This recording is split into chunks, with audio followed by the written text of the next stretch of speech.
My fiance took out a loan for my treatment. $72,000. That's how much he priced my treatment. His words were clear, calm, practiced, the way a man speaks. The nurse's station beeped behind him, and the IV in my hand froze. He stood at the foot of my hospital bed with a clipboard and pen, and I stared into the space between us, like the last inch of a candle before it goes out.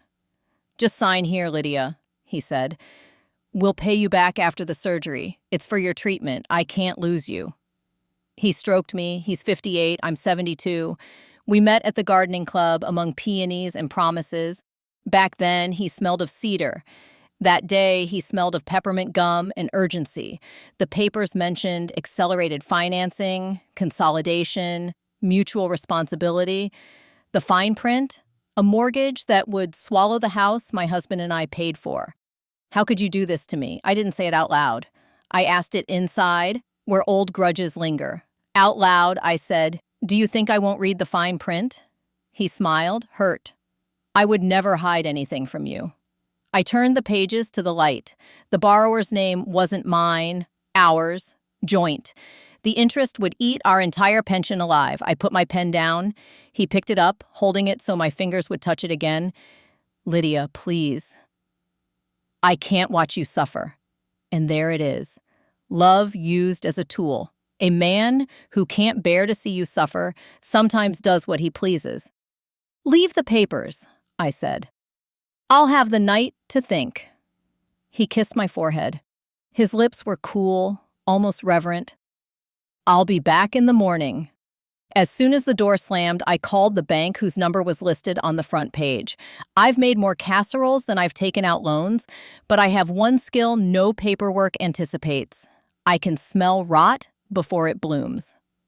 The woman on the phone used polite words I already understood. He'd filled everything out. All that remained was the signature. Mine. "Ma'am, do you approve this application?" "No," I replied. "Could you do one more thing for me?" That night, the hospital buzzed like a beehive.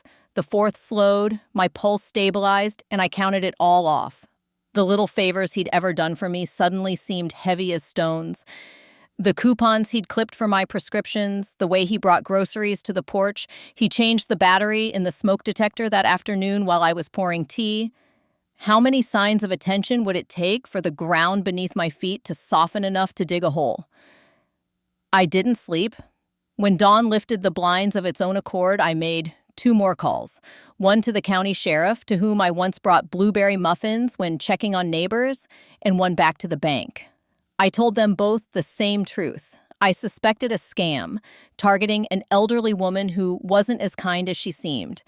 I asked them to make a note in the file, revoking my consent, and quietly observe what he would do next. By noon, my tests were finished, and the nurse removed the IV. My fiancé returned with a bouquet, the stems still. He attached water tubes to them, like at a florist. He placed them by the window and extended his hand. "You're sure this is for my treatment?" I asked, letting my voice wobble just enough to make him comfortable. "For us," he said. "For our future." He didn't know I had already begun writing a different future. One in which I vanished like a ring slipped off into dishwater. He didn't know that when I asked, "What would you do if I died?"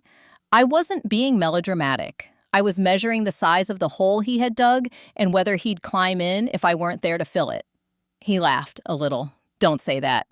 But I said it anyway, quietly, to myself. "What would you do if I died? Who would you call first? The bank or the funeral home? What would you reach for? The phone or my hand?" I signed the discharge papers with my real signature and went home with a plan that didn't require a mask or a casket, only discipline. If he wanted a patient, he could have a ghost. If he wanted my life to leverage, he would learn I could set it down like a tray. I would die to everyone except the sheriff and the bank, and I would live where he could not see the light. He texted me that night, "We'll go in the morning, I'll drive. Bring your ID." I turned the phone face down. My house creaked its winter logic. In the photo on the mantel, my husband smiled with the surety of a man who'd finished what he started. The roof he shingled himself, the retirement we built out of coupons and clipped hedges. I touched his face in the glass and asked another question I didn't expect an answer to. Did I raise my boundaries high enough after you died? Or did I plant a trellis and invite a climber? At dawn, I made coffee strong enough to scald a plan into clarity. Then I did something bold for a woman who keeps her receipts in dated envelopes. I turned on the faucet, filled the metal sink, and dropped my phone in until the bubbles stopped. What would you do if I died? I was about to find out. He arrived at 9 with his hair still wet. He knocked, using the rhythm we'd fallen into, the one that sounds like trust. I didn't answer. He knocked again, then tried the knob. I had left it locked and left on purpose a teacup with my lipstick by the sink, yesterday's newspaper folded to the obituaries. A little theater isn't a lie, it's a story with an ending someone deserves. By noon, he had called my neighbor. By 2, he had called the hospital. By 4, he called the bank. I know this because the sheriff called me. Ms. Cavall, he said, using the name my first husband gave me, you told me to watch, not intervene. Do you still want the show?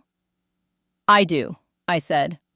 And remember, unless I tell you otherwise, I'm dead to everyone except you and the bank. If dying is an art, mine would be practical. I would not break the law. I would disappear into it. I'd forward my mail to a small box at the post office 2 towns over. I'd pay my utilities online from the library where the computers smell like pencils. I'd park my car in my friend Ola's garage and walk the back path to the cottage we once called our canning shed. Bread, tea, a transistor radio. I would be still, and he would be busy. The first night alone, I slept like a soldier, shallow, angled toward the door, shoes near the chair. The second night, I slept as if I had finally found the cool side of the pillow. On the third day, the bank called me on the number they'd written in red in a file the manager kept in her locked drawer. He applied again, she said. He's urgent. He said, you're home, but you won't answer the door. And the loan? Denied. But he tried to add a small home equity line in your name this time. It's good you warned us. He had moved from concern to creativity. Love becomes a ladder when a man needs to reach over a wall you built. The sheriff kept his word and kept me informed the way an old radio gives you the weather by tone as much as words. He's been to your neighbor twice, he said. He's been to a title company once. He asked a notary what happens if a fiance refuses to sign something for her own good.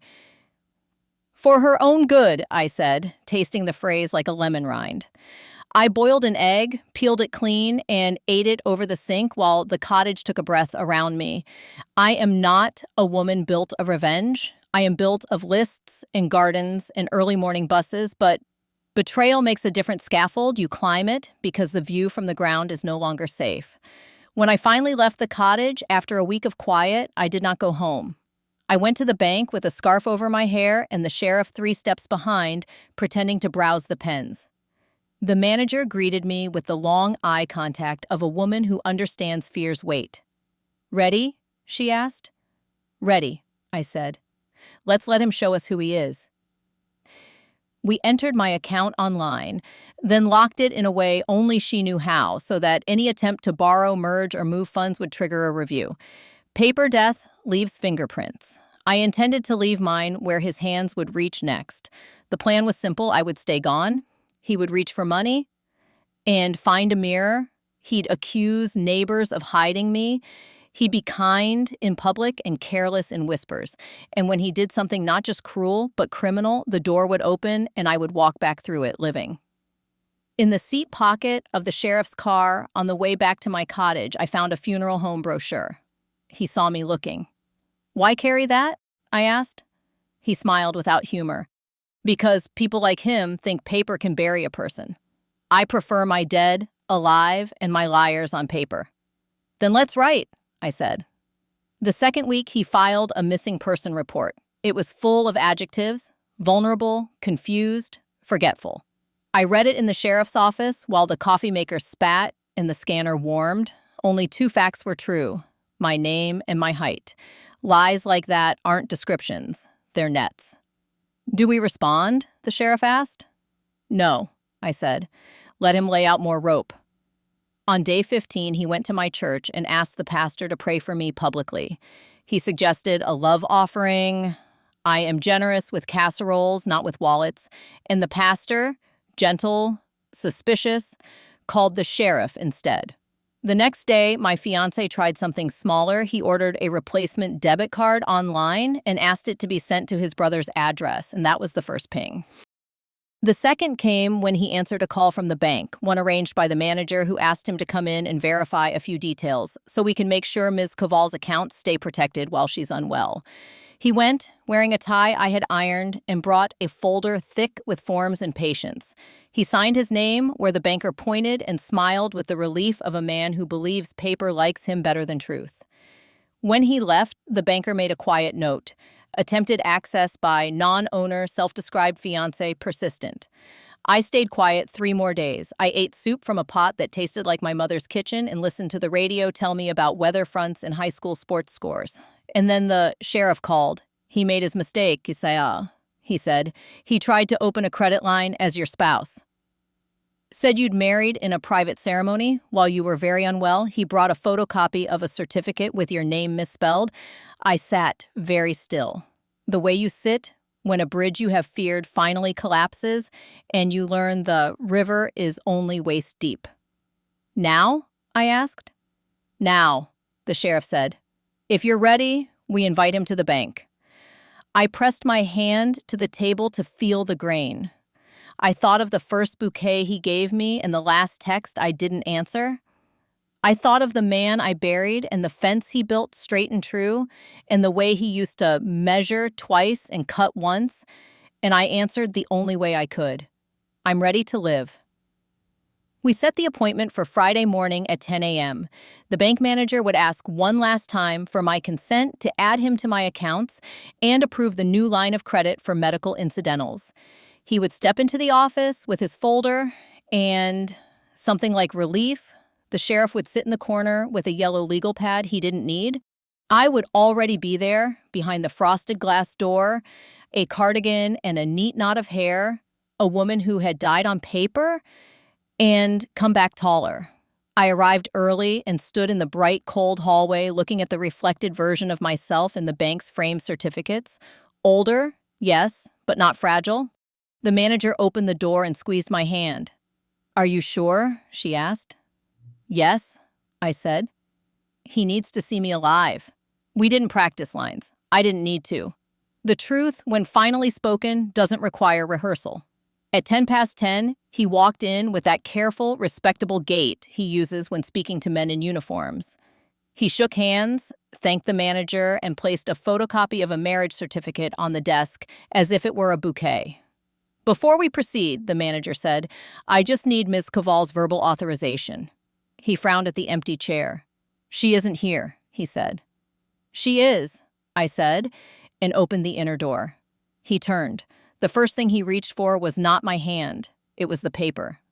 Lydia, he said, recovering. Thank God. Where have you been? We've all been so worried, have you? I asked. The sheriff didn't move. The manager folded her hands. You told people I was confused, I said. You told them I couldn't make decisions. So I made one large enough to be heard. He looked to the paper, then to me, then to the sheriff. I just wanted to help, he said. You need care. I was protecting you?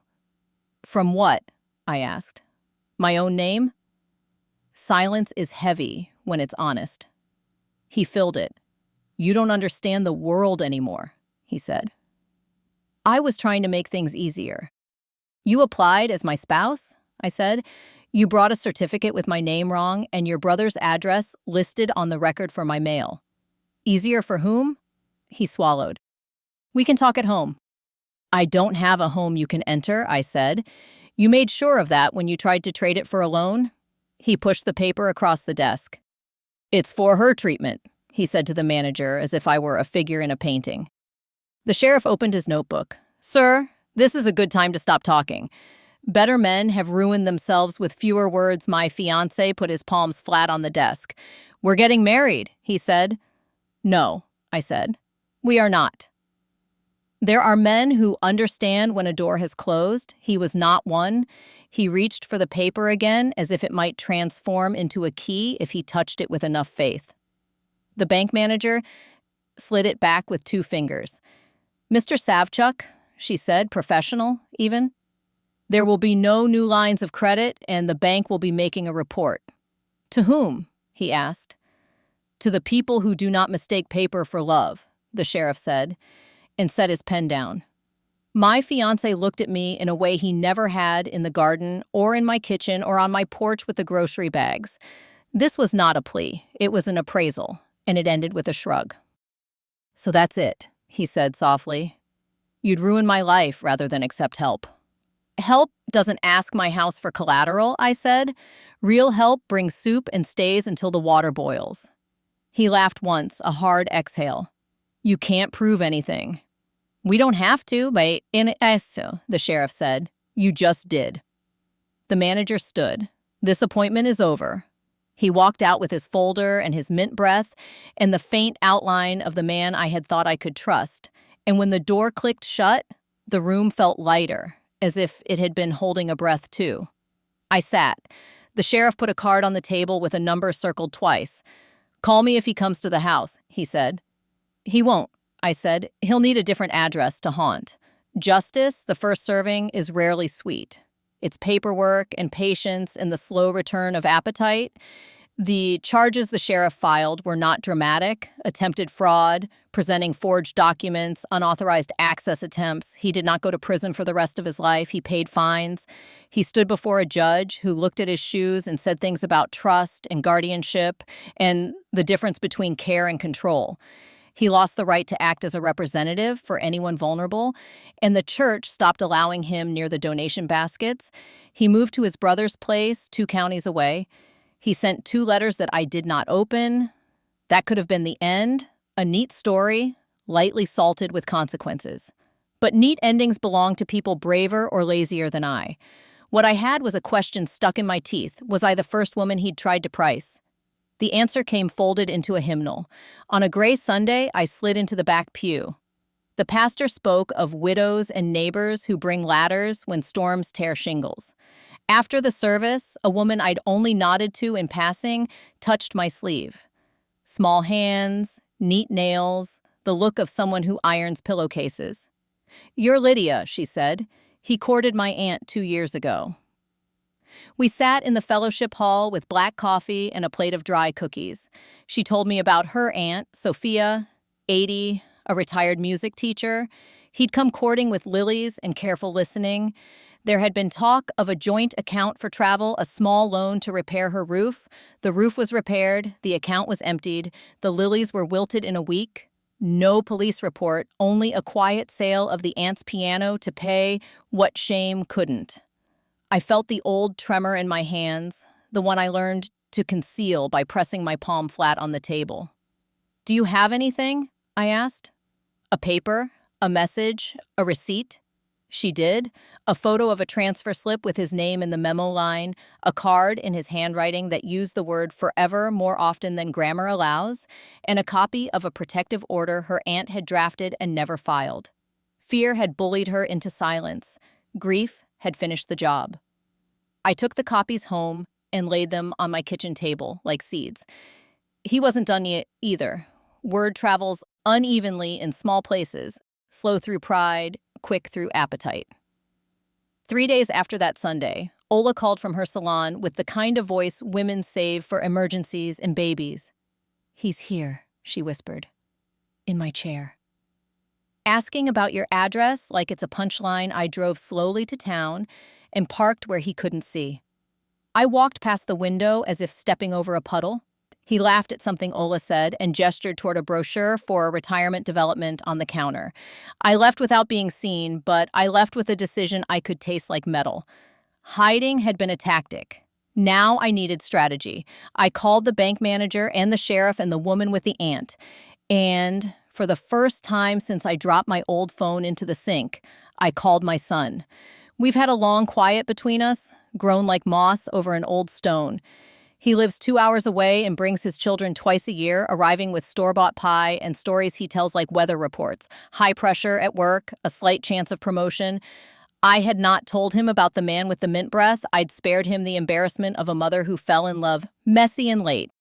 But embarrassment is a poor security system. "Mom," he said, cautious, after the second ring. "I need you to listen," I said. "Then I need you to do exactly what I ask." He did. And listening turned into something warmer, as I explained. He did not scold, he did not sigh. He said, "I'm coming," and then, "What do you need?" And when I told him, he said, "Say the word and I'll bring a toolbox." We didn't need a toolbox. We needed tables and chairs. The pastor agreed to let us use the fellowship hall on a Thursday evening for a community talk about elder fraud. The sheriff agreed to speak for 10 minutes. The bank manager agreed to show us what red flags look like in a ledger. I agreed to stand up and say my name. And the woman with the aunt agreed to bring copies of the transfer slip and the unfiled protective order.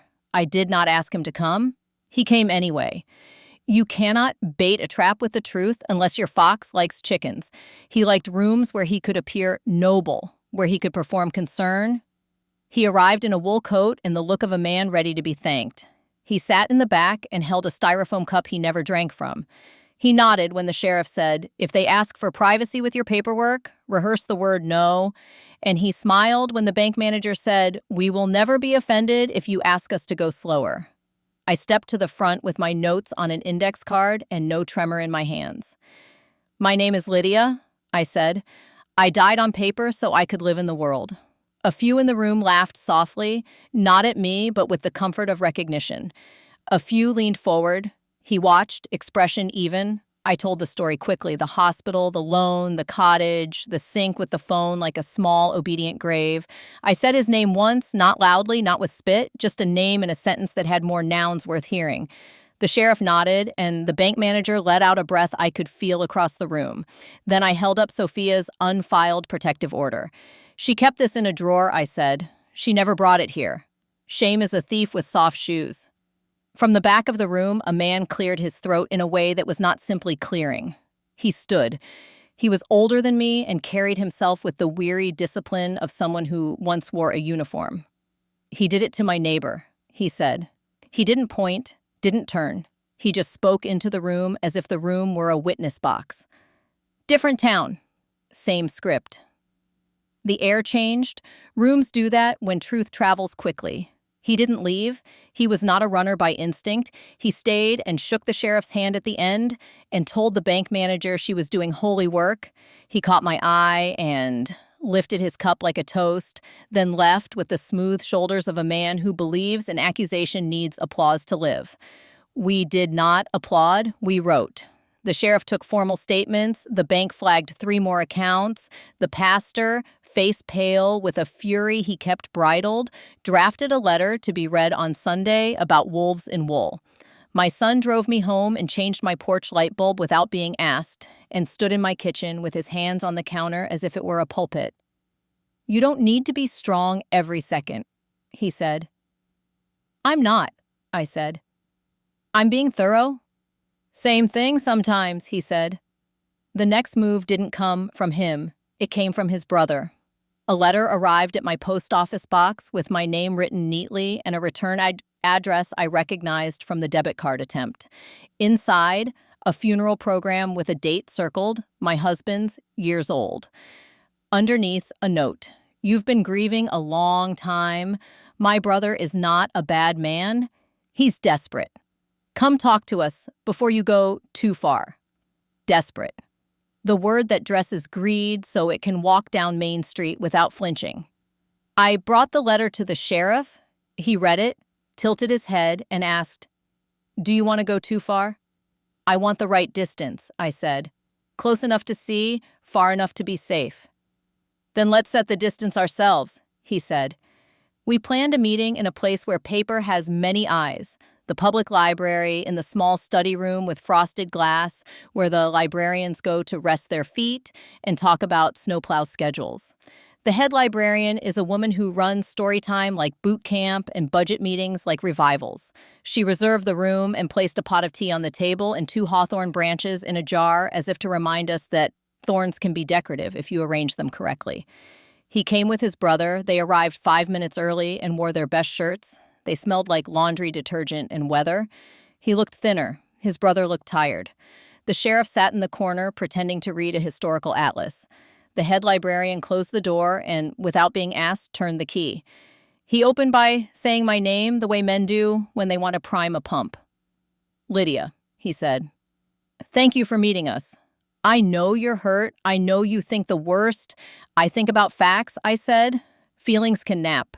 His brother leaned forward. "He owes money," he said. "He borrowed from a man who doesn't file paperwork. He was stupid. He panicked. He thought he could fix it if he moved fast.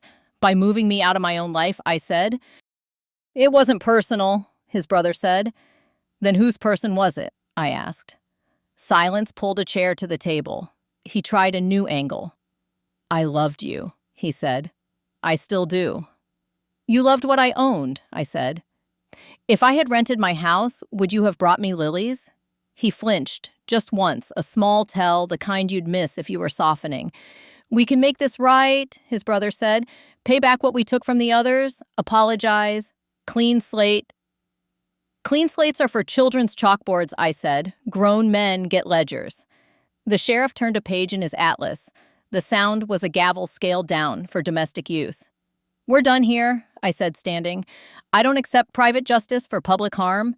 He reached for my hand. I stepped back. The head librarian opened the door. They left with their laundry soap and their weather and the look of men who had hoped good manners would be currency. That night, I slept without waking. In the morning, I called Sophia's niece, and together we wrote a letter, neither apology nor threat. It was an invitation to a restorative circle at the church with the pastor, the sheriff, the bank manager, and any woman who wanted to speak. Not to replace charges, but to accompany them, the way you carry both a key and a flashlight when you walk to your car in the dark. He came late. He sat, as before, in the back. When it was his turn to speak, he said, "I apologize if anyone felt..." And the pastor lifted his hand gently, a traffic officer for the soul. "No if," the pastor said. He tried again. "I apologize. I took advantage of trust. I wanted a future that wasn't mine to demand." He didn't look at me. He looked at the cross on the wall as if it had paperwork he could sign. The circle did what circles do. It rolled forward. Sophia's niece spoke about music and quiet selling. The veteran neighbor talked about the day he put away his uniform and learned some fights look like forms. A woman I didn't know cried without noise and said, "He almost took my house." I spoke last. "I do not want your apology," I said, looking at him now.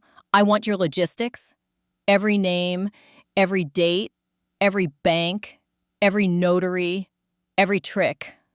I want the places you practice your signature and the pens you prefer. I want the map you use to get from charm to signature. Put that on paper." He laughed, a small, disbelieving sound. "You think I'll confess?" "I think you'll brag," I said. "Men like you always do, if you believe someone in the room still thinks you're smart." He didn't speak, but his brother did. He stood and emptied his pockets on the table, crumpled receipts, a folded printout of email instructions about opening accounts, a business card for a mobile notary who met people in parking lots. Paper can bruise. The room winced together. The sheriff gathered the items. "Thank you," he said to the brother. "Sometimes saving yourself is the first good deed you do in a year." The charges expanded the way bread does when it finds warmth. Fraud became attempted theft, became conspiracy, became a chain with enough links to hold. Still not television justice, no dramatic sentence, no slammed cuffs, but real.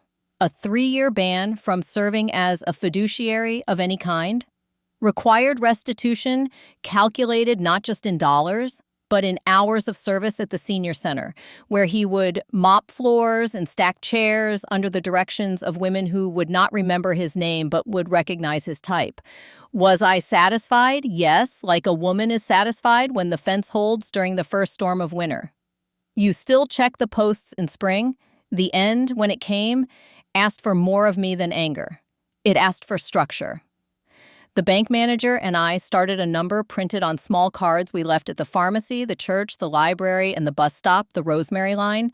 Not a hotline for crises, we have those, but a neighbor line for questions that feel small until they cost you your kitchen table. Is this form normal? Should a notary meet me at night? My grandson wants to be on my account. What do I say? We answered with patience, scripts, and the kind of humor that doesn't wound. The sheriff trained 2 volunteers to spot patterns in complaints. The pastor offered the fellowship hall on Tuesdays for paperwork clinics. My son drove up once a month to set up folding tables and eat soup with me before heading back to his pressure systems and promotions, which stopped sounding like weather and started sounding like choices. One afternoon in early spring, when the rosemary hedge I'd planted along the inside of my fence flashed new green and the soil held both chill and promise, a woman appeared at my gate. She wore a coat too thin for the wind and held a folder like a passport. "Are you Lydia?" she asked. "I am," I said. "Do you need tea?" She did. In the kitchen, she said, "He tried with me too." Not the same man. Another. Different mint, same script. She had not signed. She had not drowned her phone. She had called the number on the card at the bus stop, and a voice that might have been mine or the bank manager's or the pastor's had said, "Come by. Bring your questions. Come into the light." We filled out forms together and highlighted sentences and practiced the word no out loud until it fit her mouth like a good spoon. When she left, she hugged me the way women hug when they recognize the scaffolding under the other's skin. That evening, I visited the cottage one last time. I swept, folded the blanket, left the radio on the shelf like a small retired soldier. I locked the door and tucked the key into the hollow we used to hide spare coins when we were girls. Leaving a hiding place is a ceremony. You thank it, and you promise not to need it again. On my way home, I passed the library. Through the window, I saw the head librarian rearranging the display. She held up a book about hawthorns and smiled at something the clerk said. I thought of the jar on the table that day and the way thorns can be arranged into grace. A week later, the court mailed me a copy of the final order. Restitution scheduled in monthly payments I would pass along to Sophia and the others. Community service logged, a note about the ban from financial rolls. It was not a symphony, it was a metronome. Tick, tick, tick. Justice keeps time. I planted peas. I mended a curtain. I bought a new phone with large buttons and set it next to the rosemary sprig on the sill. I visited my husband's grave with a small stone for the head of the plot and a larger stone for the pocket of my coat. I told him I had died and lived and might do it again if the situation required. He would have laughed. He would have said, "Measure twice," and I would have said, "I did." The last time I saw the man with the mint breath, he was sweeping the senior center floor, careful and thorough, tracing the same path over and over, a penitent broom. He didn't see me. I didn't hide. I stood in the doorway and watched for a count of 10 the way you count when you're timing a sauce or a child's fever. Then I turned and walked to the kitchen, where the women were setting out plates for bingo night, and I tied on an apron and began to slice the cake I'd brought. "Good to see you, Lydia," the director said. "We always cut cleaner lines when you're here." "Measure twice," I said. And she laughed, and the knife moved straight. Some nights before sleep, I still ask questions. How could a man try to price a heartbeat? Easy. He never learned to hear one. How could my own hope betray me? It didn't. Hope told me to plant a hedge inside the fence, not on its edge. Hope told me to die on paper, to live in truth, to return with a name that is mine alone to sign. And when the kettle whistles and the rosemary releases its oil under my fingers, and the doorbell rings with a neighbor asking if I have time to look at an email, I answer the only way that keeps shame thin as tissue. "Yes, come in, put it on the table. The table holds, the fence holds, I hold." If anyone asks where I was during those weeks when phones went quiet and whispers grew, I tell them the truth. I was gone. I was safe. I was learning to live so well that if anyone ever tries to price my heartbeat again, they will find the cost beyond their reach. And if they try with someone else, they will find me standing beside her, pen in hand, ready to underline the line that reads, "No, not today, not this life, not this house with rosemary by the fence." My grandma told me this story. I have many more stories. Subscribe so you don't miss the most interesting things.